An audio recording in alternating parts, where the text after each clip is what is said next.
Monsieur le sous-préfet, Monseigneur, Monsieur le maire, Madame, Mesdames et Messieurs les élus du Conseil municipal de Dreux, du Conseil départemental d'Eure-et-Loir, du Conseil régional du Centre Val-de-Loire, Mesdames et Messieurs les professeurs, les conservateurs du patrimoine, les archéologues, les savants, les historiens, les membres des grandes institutions culturelles, scientifiques et universitaires françaises, Mesdames et Messieurs. Célébrer un millénaire est toujours un acte fort qui nous projette dans le temps long de notre pays, de notre société. Permettez-moi, puisque nous sommes dans une pensée millénaire, d'évoquer d'emblée le souvenir du millénaire de la dynastie capétienne, célébré, je m'en souviens, en 1987 par le président de la République François Mitterrand dans la basilique Saint-Denis, en présence du comte de Paris, votre aïeul, Monseigneur, votre père, Madame. Plus récemment, tout récemment, le président de la République française a tenu à célébrer solennellement, lui aussi, un millénaire, le millénaire du Mont-Saint-Michel. Et au moment où nous commençons nos travaux, je citerai les propos prononcés dans cette circonstance, au Mont-Saint-Michel, par le chef de l'État, exaltant, a-t-il dit, la permanence et la résilience de la France face à la transmission de notre histoire. Et prolongeant son intervention, le président Macron a tenu alors à remercier les institutions et les passionnés d'aujourd'hui qui concourent à la préservation d'un symbole du patrimoine français. Moins célèbre que le Mont-Saint-Michel, mais nous allons tous nous employer ensemble à faire changer les choses, le domaine royal de Dreux est certainement lui aussi un symbole du patrimoine français. Ce domaine est universellement connu pour abriter la précieuse nécropole où repose le roi Louis-Philippe, son épouse la reine Marie-Amélie et les princes et les princesses d'Orléans du XVIIIe siècle jusqu'à nos jours. La chapelle royale est pour cette raison un haut lieu de l'histoire de France, mais aussi un haut lieu de fidélité dynastique et de piété familiale. Elle est aussi, nous le savons tous, un site emblématique de l'histoire de l'art, puisque la chapelle royale compte parmi les chefs-d'œuvre de l'architecture, de la sculpture et des arts décoratifs du XIXe siècle. Mais ce domaine s'inscrit dans un horizon plus long que celui des 2 derniers siècles, un temps millénaire. En effet, et nous le savons tous, puisque c'est l'objet de notre réunion de 2 jours, aujourd'hui et demain, c'est en 1023 que le comté de Dreux entre dans le domaine de la couronne de France et devint alors l'un des bastions protecteurs du royaume contre les menaces, on a oublié cette lointaine époque, contre les menaces que les envahisseurs vikings faisaient peser sur notre pays, sur le royaume, et cela jusqu'au mythique traité de Saint-Clair-sur-Epte de l'an 911. Cette menace qui pesait donc sur la vallée de la Seine et les terres avoisinantes. Les remparts médiévaux de l'ancien château des comtes de Dreux sont les témoins de cette très lointaine et glorieuse histoire. Mais que sait-on en dehors de quelques événements fameux, je pense en particulier aux combats furieux qui opposèrent le roi Henri IV aux ligueurs, ici même. Que sait-on de ce site? Le colloque que nous ouvrons aujourd'hui, le colloque des 16 et 17 juin, va nous offrir, je l'espère, l'opportunité de commencer à reconstituer une histoire complète des siècles. Ce colloque est organisé conjointement par la Fondation Saint-Louis et par l'État, et pour être précis sur ce dernier point, par la Direction régionale des affaires culturelles, avec l'acronyme de la DRAC, du Centre Val-de-Loire, mais aussi avec de très nombreuses participations publiques et privées. Je ne les énumérerai pas toutes, mais permettez-moi de saluer particulièrement deux personnalités qui, aujourd'hui, ont accepté de présider nos travaux, aujourd'hui et demain. Monsieur Jean-Michel Legnaud, l'ancien directeur de l'École nationale des chartes, et qui est un historien bien connu de nous tous pour ses travaux sur l'histoire du patrimoine. Mais aussi Madame Nicole Garnier-Pell, conservatrice générale honoraire du patrimoine, chère Nicole, qui pendant de longues années a dirigé admirablement le musée Condé à Chantilly, du château de Chantilly, et nous a enchantés par de très nombreuses et brillantes expositions. Je ne doute pas que grâce à vos travaux, durant ces 3 demi-journées, mesdames et messieurs, la Fondation Saint-Louis sera désormais mieux en mesure de remplir l'une de ses principales missions, c'est-à-dire mettre en valeur l'histoire de France, en particulier celle de la dynastie capétienne, et l'histoire des monuments qu'elle conserve et des souvenirs qui s'y rattachent. Avant de conclure mon bref propos, laissez-moi exprimer un souhait, celui de dédier ce colloque à Hervé Robert, qui fut un haut magistrat, mais aussi un éminent historien du XIXe siècle et de l'orléanisme. Il fut le très dévoué, très compétent vice-président de la Fondation Saint-Louis jusqu'à son décès survenu il y a peu, le 28 janvier 2022. Il connaissait ce projet de colloque, il le soutenait ardemment, en fidèle disciple de Michel Fleury, que beaucoup d'entre vous ont connu, et je pense que beaucoup d'entre vous ont travaillé avec lui. Lui également, grand historien et très fidèle serviteur, pourrais-je dire, de Feu le comte de Paris. Voilà, ayant une pensée de reconnaissance pour ces grands savants, Hervé Robert et Michel Fleury, grâce soit rendue à leur mémoire. Je vous remercie, mesdames et messieurs, de votre attention. Monseigneur, vous avez la parole.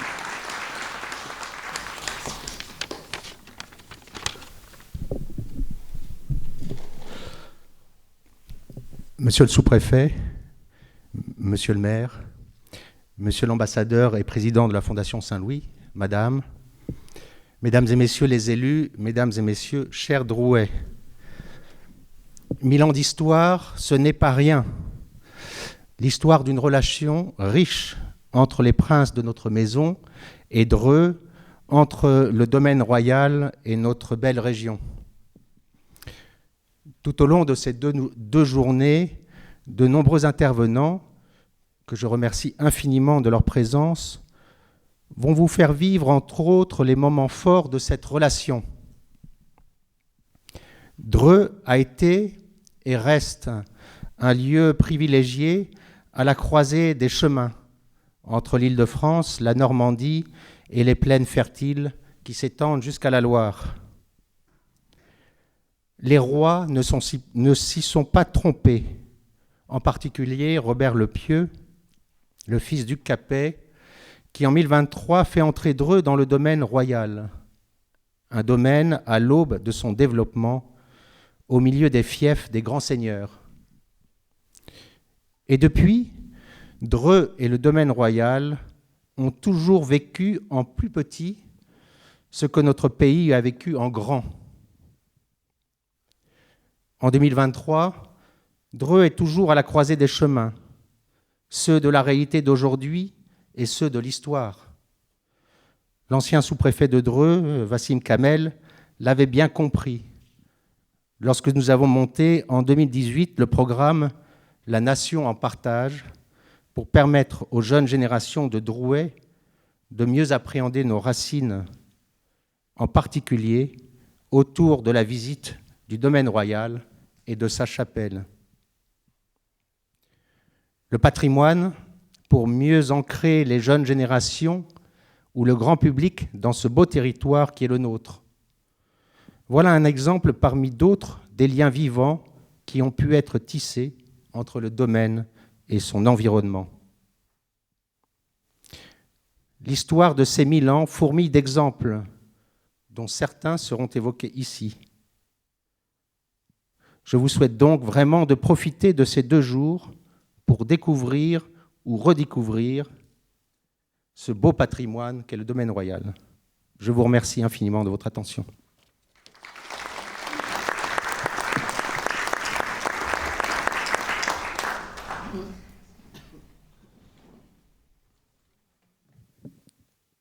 Monsieur le sous-préfet, Monseigneur, cher Jean de France, Madame, Monsieur le Président de la Fondation, Madame la Directrice régionale des affaires culturelles que j'ai croisée tout à l'heure, bienvenue à vous. Et à travers vous, bien sûr, tous vos collègues, collaborateurs, agents, que nous apprécions particulièrement ici à Dreux. Mesdames, Messieurs les élus, chère Fouzia Kamal, adjointe à la culture, qui a pris le temps... avec un planning toujours chargé, mais le temps d'organiser, de co-organiser, d'accueillir ce beau séminaire du millénaire. J'en profite également, on ne le fait pas souvent, mais j'en profite pour remercier aussi des agents de la ville. Alors, il faut toujours remercier les techniciens au théâtre, oui, parce que c'est eux qui règlent le micro. Vous comprenez ? Et je salue Mélanie Maigrat, DGA, qui a œuvré sur ce colloque également, et Damien Chantraine, qui est l'ancien conservateur du musée de Dreux, qui vient par amitié et par amour des connaissances historiques, et il n'aime pas qu'il y en ait la ville de Dreux, et a beaucoup œuvré, donc je me permets de le saluer aujourd'hui. Je ne vais pas être très long, simplement, nous sommes bien sûr très, très contents, très honorés d'accueillir ce beau colloque du millénaire.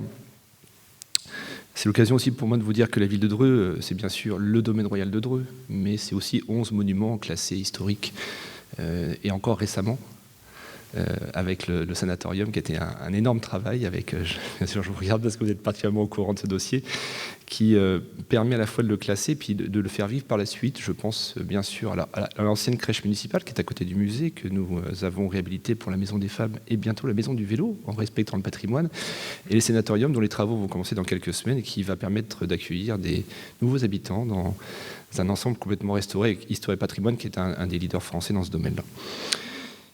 Je voulais vous dire que je voulais remercier parce que ce colloque, bien sûr, a été ouvert aux inscriptions et de pouvoir accueillir tous ceux qui le souhaitent, tous les Drouais, et j'ai bien vu même au-delà, qui voulaient participer à cette connaissance commune et à cette réflexion autour de la chapelle royale. Mais si j'avais un vœu à faire, j'ai 2 vœux à faire en fait à la fin de ce colloque. Le premier est de pouvoir publier une œuvre d'ici 1 an ou 2 suite à ce colloque, et le second, c'est que je dirais le grand public, mais les Drouais particulièrement, prennent conscience que ce n'est pas la chapelle royale, c'est le domaine royal de Dreux, dans laquelle nous retrouvons la chapelle royale et d'autres monuments historiques. Nous avons bien sûr la volonté de développer avec la Fondation, et je la remercie, ce site magnifique. C'est le site majeur de la ville de Dreux, Monseigneur, vous le savez parfaitement. Donc merci de cette belle initiative. Nous l'avons fait avec vous et modestement en soutien, et j'aurai à plaisir de lire les conclusions dans 2 jours. Merci à tous.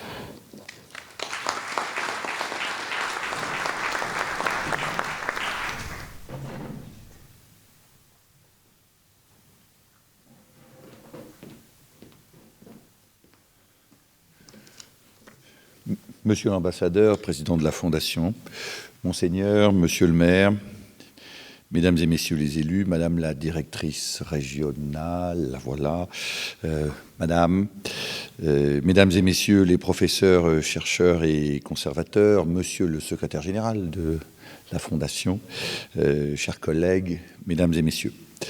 Je vous prie tout d'abord de bien vouloir excuser l'absence ce matin de Madame le Préfet qui, suite à un coup de fil d'hier soir vers 21h, a été obligée de se consacrer ce matin à Chartres à une mission urgente et m'a chargé de bien vouloir la remplacer. Mais après tout, c'est pour ça qu'il y a 200 ans, Napoléon a créé les sous-préfets. C'est pour que, quand le préfet n'est pas disponible, il est toujours un représentant de l'État. Donc, j'ai la lourde charge de vous lire le propos que Madame le Préfet souhaitait tenir devant vous. C'est un grand plaisir pour moi d'être avec vous aujourd'hui à Dreux pour l'ouverture de ce colloque dit du millénaire, consacré à la célébration du millénaire du rattachement du comté de Dreux au domaine capétien. Cette journée, Monsieur le Président, est en effet l'aboutissement de nombreux échanges et réflexions que nous avons eus ensemble au sujet de l'avenir de la Fondation ces 2 dernières années. Ce matin, nous ouvrons un événement qui rassemble d'abord l'ensemble des spécialistes de la recherche, architectes, archéologues, historiens et historiens de l'art, venus dialoguer et présenter leurs travaux consacrés à ce site patrimonial remarquable, au lieu d'histoire encore trop largement méconnu ou sous-estimé. Qui rassemble ensuite les acteurs du territoire, puisque l'organisation de ce colloque a mobilisé aux côtés de la Fondation Saint-Louis les services de l'État, en l'occurrence de la DRAC Centre-Val de Loire, la ville de Dreux, mais aussi le Conseil départemental d'Eure-et-Loire et, par sa labellisation, le Conseil régional du Centre-Val de Loire. C'est que nous portons tous l'ambition d'une remise en lumière du domaine royal de Dreux. L'État y a pris sa part. Vous le savez, ces dernières années, le ministère de la Culture a accompagné la Fondation Saint-Louis dans le financement des travaux de conservation et de restauration menés sur le site qui bénéficie depuis 1977 d'un classement au titre des monuments historiques.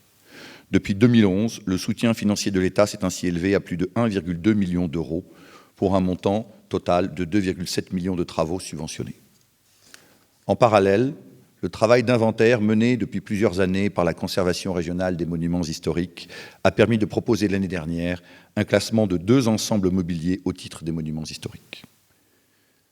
L'État accompagne également aujourd'hui le site sur le plan de la recherche scientifique avec la validation d'un projet collectif de recherche consacré à l'étude de la tour de Danemark.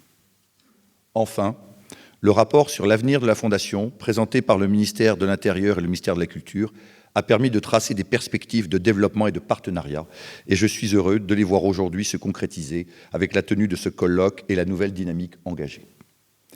La séquence de la Covid a freiné les projets culturels et touristiques dans de nombreux territoires.